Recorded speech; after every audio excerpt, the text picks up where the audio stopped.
Assalamu alaikum students. Today we are going to discuss a topic which is very important from practical point of view. The first topic is Wheatstone bridge, which we also use in lab to perform practical. What is Wheatstone bridge?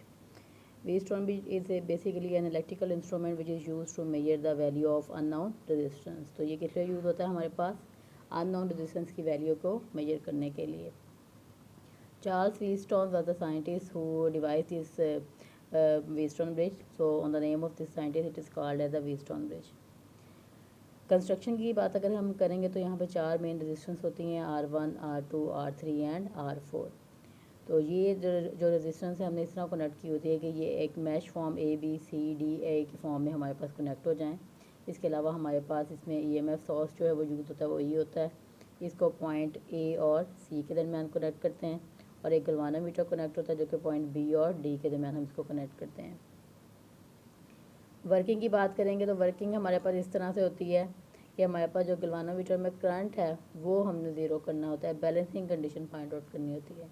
Balancing condition mean के point B और D के दरमियान जो potential है वो same हो जाए. जब B और D के दरमियान पोटेंशियल सेम होगी तो हमारे पास गलवानोमीटर में से कोई भी करंट फ्लो नहीं करेगा. IG इज इक्वल टू 0 होगा. तो bridge is said to be balance. अब हमने नेक्स्ट ये करना है कि किरचॉफ सेकंड रूल जिसको हम वोल्टेज रूल भी कहते हैं उसको यूज़ करते हुए हमने इक्वेशन ड्राइव करनी है. पहले हम लूप A B जो हमारे पास D और A है उसको सॉल्व करेंगे और उसको सॉल्व करके हम लोग इक्वेशन ड्राइव करेंगे. जो फर्स्ट इक्वेशन है इसमें I1 R1 हमारे पास वैल्यू वोल्टेज की रिप्रेजेंट कर रहा है रेजिस्टेंस R1 में से. I1 माइनस I2 और RG हमारे पास गलवानोमीटर में से जो रेजिस्टेंस की वैल्यू को रिप्रेजेंट कर रहा है और I1 माइनस I3 और R3 हमारे पास R3 की वैल्यू को रिप्रेजेंट कर रहा है. सेकंड मैच की तरफ अगर हम आएंगे तो BCD भी है. इसमें I2 R2 रेजिस्टेंस R2 की, I2 minus I3 R4 R4 की और I2 माइनस I1 RG की वैल्यू को रिप्रेजेंट कर रहे हैं. अब बैलेंसिंग कंडीशन में ये होगा कि हमारे पास जो करंट है I1 और I2 ये हमारे पास क्या हो जाएगा इक्वल टू 0 हो जाएगा और I1 इक्वल टू किसके हो जाएगा I2 के इक्वल हो जाएगा. अगर हम ये value I1 is equal to I2 की इक्वेशन 1 में पुट करते हैं तो हमारे पास इक्वेशन 1 जो है वो चेंज हो जाएगी दिस फॉर्म में. तो I1 minus I1 R1 is equal to आ जाएगा I1 माइनस I3 और R3 के. अब यही value I1 is equal to I2 हमने सेकेंड इक्वेशन में भी पुट करनी है. सेकेंड इक्वेशन में हम लोग जब वैल्यू पुट करेंगे तो हमारे पास रिजल्ट आएगा वो इस फॉर्म में आ जाएगा. लेकिन as we say that I1 is equal to I2 तो हम इस इक्वेशन में जहाँ जहाँ I2 है उसकी जगह वैल्यू I1 पुट कर देंगे और जो एट द एंड हमारे पास जो इक्वेशन आएगी वो इस फॉर्म में आएगी minus I1 R2 is equal to I1 minus I3 and R4. इस इक्वेशन को हम इक्वेशन नंबर 4 कहेंगे. जो लास्ट पेज स्लाइड पे हम लोगों ने इक्वेशन ड्राइव की थी वो इक्वेशन नंबर 3 थी.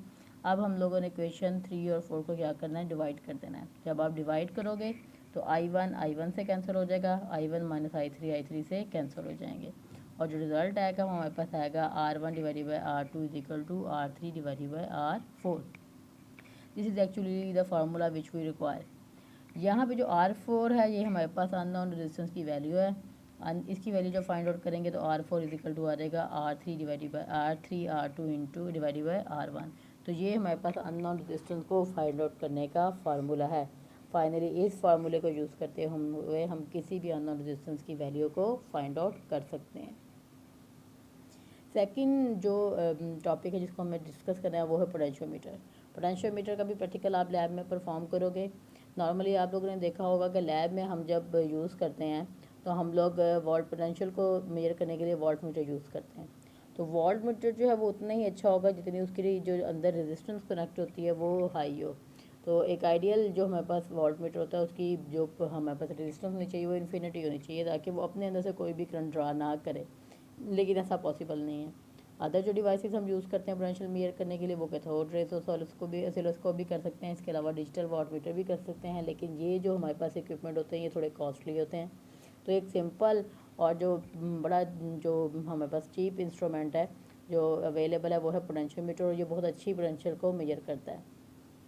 तो मेन जो हमारे पास पोटेंशियोमीटर होता है वो हमारे पास जो लैब में हम लोग यूज़ कर रहे हैं वो 4 वायर पे होता है. 4 वायर मीन होती एक ही वायर है लेकिन क्योंकि उसकी लेंथ ज़्यादा होती है 100 जो सेंटीमीटर की हमारे पास 4 वायर्स को हम लोगों ने कनेक्ट किया होता है. टोटल ये 400 सेंटीमीटर की वायर है यहाँ पे हम ये हमारे पास ए और बी इसके फिक्स टर्मिनल हैं, यहाँ से ये वायर आपस में ज्वाइंट होती हैं, तो हम इसको 4 अलग वायर नहीं एक ही वायर कंसीडर करेंगे। तो ये 400 सेंटीमीटर की वायर है, ए और बी इसके फिक्स एंड होंगे और ये हमारे पास सी जो है इसका स्लाइडिंग कॉन्टैक्ट है जो कि इस पूरी वायर की चारों लेंथ के ऊपर मूव करेगा। जो बेसिक प्रिंसिपल है इसका कि अगर कांस्टेंट करंट फ्लो कर रहा है हमारे पास इस वायर में, तो जो हमारे पास वोल्टेज होगी वो डायरेक्टली प्रोपोर्शनल होगी लेंथ एल के, यानी कि ये वाला फार्मूला जो है वो हमारे पास वी डायरेक्टली प्रोपोर्शनल किसके आ जाएगा, लेंथ एल के। लेंथ एल किसकी, जो वायर हम यूज़ करें ये 400 सेंटीमीटर की हमारे पास वायर है, इसकी लेंथ एल की ये क्या होगा, डायरेक्टली प्रोपोर्शनल होगा when I is equal to constant.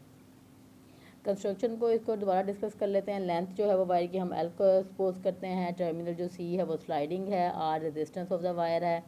Sliding contact move करेगा जैसे ही ए से बी के दरमियान, इन दोनों पॉइंट्स के दरमियान मूव करेगा, तो हमारे पास रेजिस्टेंस जो वेरी करेगी वो 0 से आर तक करेगी।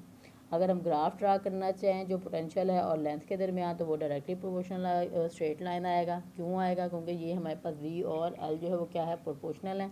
तो जहाँ पे भी दो पैरामीटर प्रोपोर्शनल होते हैं तो ग्राफ हमारे पास स्ट्रेट लाइन आता है। अब वर्किंग की जब बात करेंगे तो पोटेंशियोमीटर को हम दो तरह से यूज़ कर सकते हैं। पोटेंशियोमीटर जो है वो एज अ पोटेंशियल डिवाइडर के तौर पर भी काम करता है, और दूसरा ये measuring the EMF of the battery, उसके लिए भी हमारे पास काम करता है।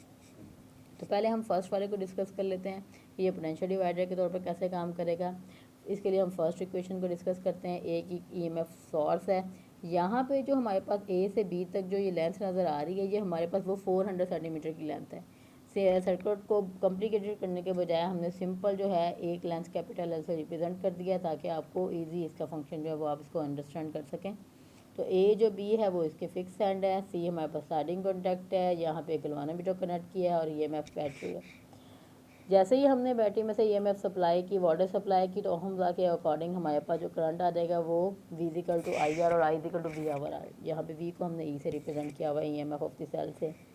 अब बैलेंसिंग कंडीशन में क्या होगा, जब रेजिस्टेंस के जिस पॉइंट पे आप ना इस फायर में कनेक्ट करोगे इस स्लाइडिंग कॉन्टैक्ट C को, अगर उस पॉइंट की और हमारे पास जो ईएमएफ ऑफ द बैटरी है उन दोनों की वोल्टेज सेम हो जाएगी, तो उस वक्त हमारे पास बैलेंसिंग कंडीशन आ जाएगी।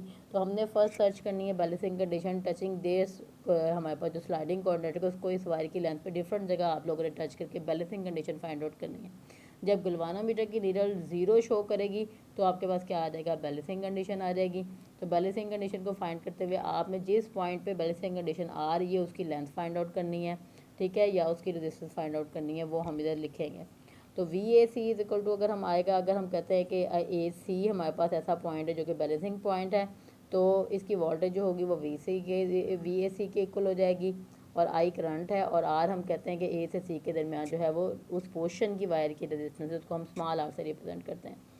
अब ये जो आई है इसकी वैल्यू हमने ऊपर ड्राइव की है ई ओवर आर, इसको हम इस इक्वेशन में पुट करेंगे तो V A C is equal to आ जाएगा हमारे पास ई ओवर आर और स्मॉल आर। नेक्स्ट अगर वी ए सी को हम लोग रेजिस्टेंस को अलग कर लें और ई को अलग कर लें तो हमारे पास ये इक्वेशन आ जाएगी। ये हमारे पास जो फार्मूला है हम इसको एज अ पोटेंशियल डिवाइडर के तौर पर यूज़ कर लेंगे।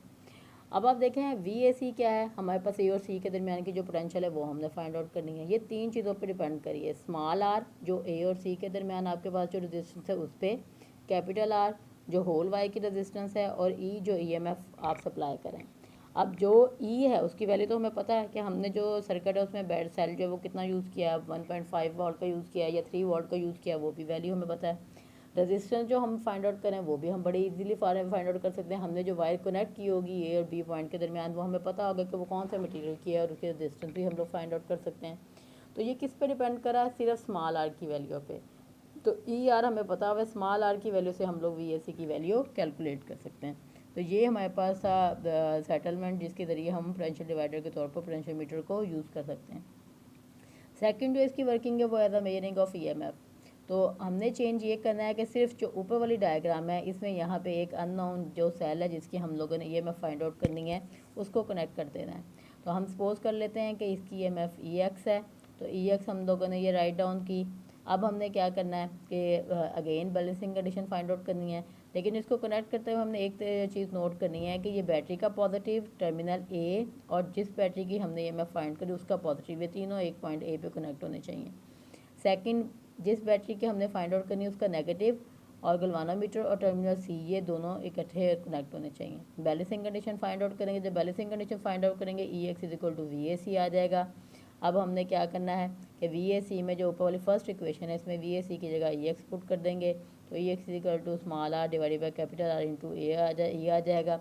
अब हमने रजिस्टिविटी वाले फार्मूले में जो पढ़ा था उसमें था कि रेजिस्टेंस किसके डायरेक्टली प्रोपोर्शनल है लेंथ के, तो हम सपोज कर लेते हैं कि जो स्मॉल r है उस पोर्शन की लेंथ जो है वो L है, डायरेक्टली प्रोपोर्शनल है L के, और कैपिटल R डायरेक्टली प्रोपोर्शनल किसके है, कैपिटल L के। तो ये हमारे पास सेकंड फार्मूले में हम लोग R की जगह L को पुट कर देंगे, तो ये हमारे पास एक्चुअली फार्मूला आ जाएगा किसके लिए, मेजरिंग ऑफ EMF के लिए। तो हम जस्ट लेंथ की वैल्यू नोट करते हुए जब आप पोटेंशियोमीटर को फाइंड आउट करोगे तो आप अननोन जो हमारे पास सेल हमने यहाँ कनेक्ट किया हुआ है उसकी EMF इजीली कैलकुलेट कर सकते हैं। सेकंड ये यूज़ हो सकता है कंपैरिजन ऑफ टू सेल के लिए। सेम वही सर्किट यूज़ होगा लेकिन सेल हम एक और इसके साथ ऐड करेंगे, सेटअप वही है, फार्मूला भी वही यूज़ होगा। सपोज हम कर लेते हैं कि फर्स्ट सेल की EMF E1 है, बैलेंसिंग लेंथ L1 है, सेकंड लेंथ की हमारे पास जो सेल है उसकी E2 है, उसकी बैलेंसिंग लेंथ L2 है, उसको हम लोग कंपेयर करेंगे। तो इसके बाद क्या करना है, हमने E1 और E2 को डिवाइड कर देना। जब डिवाइड करेंगे तो E1 डिवाइडेड बाई E2 हमारे पास इसके इक्वल आ जाएगा L1 डिवाइडेड बाई L2। तो ये हमारे पास फार्मूला है जिसके ज़रिए हम दो सेल की EMF को कंपेयर कर सकते हैं। यूजेस पोटेंशियोमीटर के हमारे पास इसको हम यूज़ कर सकते हैं determine the EMF of the cell के लिए, compare the EMF of two cell के लिए यूज़ कर सकते हैं, as a continuously potential divider use कर सकते हैं, और इसको internal resistance of the cell find out करने के लिए भी यूज़ कर सकते हैं। So this is the end of our today lecture. Thank you.